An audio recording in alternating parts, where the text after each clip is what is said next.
संसार में 10 संबंध ऐसे हैं जिनसे हमारी ममता के तार जुड़े हुए हैं। गोस्वामी तुलसीदास जी ने रामचरितमानस में इसका उल्लेख किया है। जननी जनक बंधु सुत दारा, तन धन भवन सुहद परिवारा। माता पिता भाई पुत्र पत्नी, तन शरीर धन, सुहद यानी मित्र और परिवार और मकान, ये सब 10 जो ऐसी जगह है जहाँ हमारे ममता के तार जुड़े हुए हैं।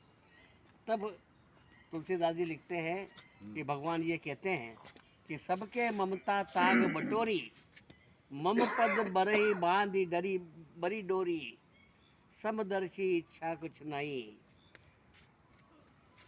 ऐसा व्यक्ति जो इन 10वीं ममता के धागे को बट के एक डोरी बना ले और वो मेरे पाँव में बांध दे और उससे अपने आप को जोड़ ले, तो ऐसा आदमी मेरे मन में कैसे रहता है? जैसे लोभी के हृदय में धन रहता है, इसी तरह से उस भक्त का मैं।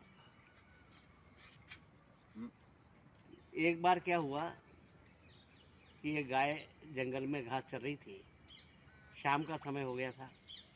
दबे पाँव एक शेर उसकी तरफ आया और उस गाय को देख के उस पर झपटा, तो गाय अपना प्राण बचाने के लिए भगी। अब आगे आगे गाय भगती जा रही, पीछे शेर उसका पीछा कर रहा। सामने एक तालाब आ गया, तो वह गाय उस तालाब में उतर गई। और जब गाय तालाब में उतर गई तो शेर भी उसका पीछा छोड़ने वाला नहीं था, वो भी उसके पीछे पीछे उस तालाब में उतर गया। पर उस तालाब में पानी कम था और कीचड़ ज़्यादा था। जैसे ही आगे गई गाय और उस कीचड़ में फंस गई, तो शेर भी उसके पीछे पीछे गया, वो भी कीचड़ में फंस गया। अब दोनों बिल्कुल पास पास थे, पर वो कीचड़ में धंस गए थे। अब शेर उस गाय पे हमला नहीं कर सकता था और गाय भी ना आगे हिलजुल सकती थी, ना शेर हिलजुल सकता था। दोनों धीरे धीरे कीचड़ में उतरते गए और गले गले तक कीचड़ में फंस गए।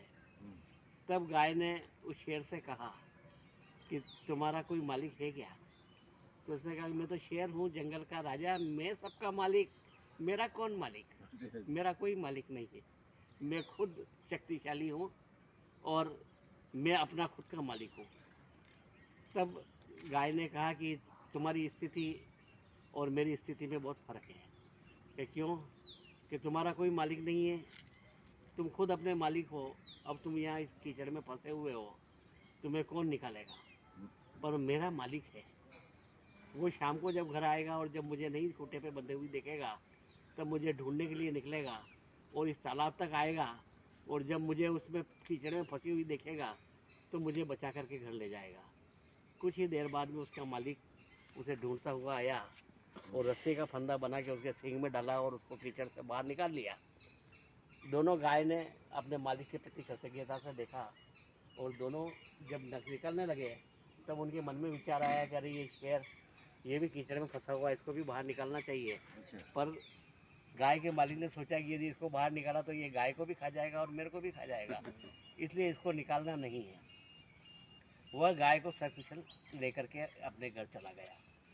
तो जो गाय है वह समर्पित व्यक्तित्व है, समर्पित मन है, जो ईश्वर के प्रति समर्पित है। और शेर अहंकारी मन है, जो अपने आप में ही खुश है कि मेरा कोई मालिक नहीं है, मैं ही खुद का मालिक हूँ। और ये कीचड़ से भरा हुआ तालाब जो है ये संसार है, और दोनों के बीच में जो संघर्ष है वो अस्तित्व की लड़ाई है। और इसमें यदि जिसका कोई मालिक होता है और किसने अपनी डोर किससे बांध रखी है, वो तो इस संसार के संघर्ष से जीत करके और उबर जाता है, बाहर निकल जाता है। परंतु जो अहंकार में डूबा हुआ है वह उसी शेर की तरह उस तालाब के अंदर कीचड़ में फंस के मर जाता है। इसलिए हमें स्वावलंबी बनना चाहिए, आत्मनिर्भर भी रहना चाहिए, परंतु सद्गुरु के प्रति, ईश्वर के प्रति अपनी डोर बांध के रखना चाहिए कि यदि हम जब भी संसार के संघर्षों से जूझ रहे हों, अस्तित्व की लड़ाई लड़ रहे हों, तो अदृश्य शक्ति हमारा सहायता करे और हमें दुख और संकट से उबारे। हमेशा ईश्वर के चरणों में अपनी डोर बांध के रखें, तभी आपका जीवन सुखी, संपन्न और अच्छा बीतेगा। बहुत प्रेरक। क्या बात।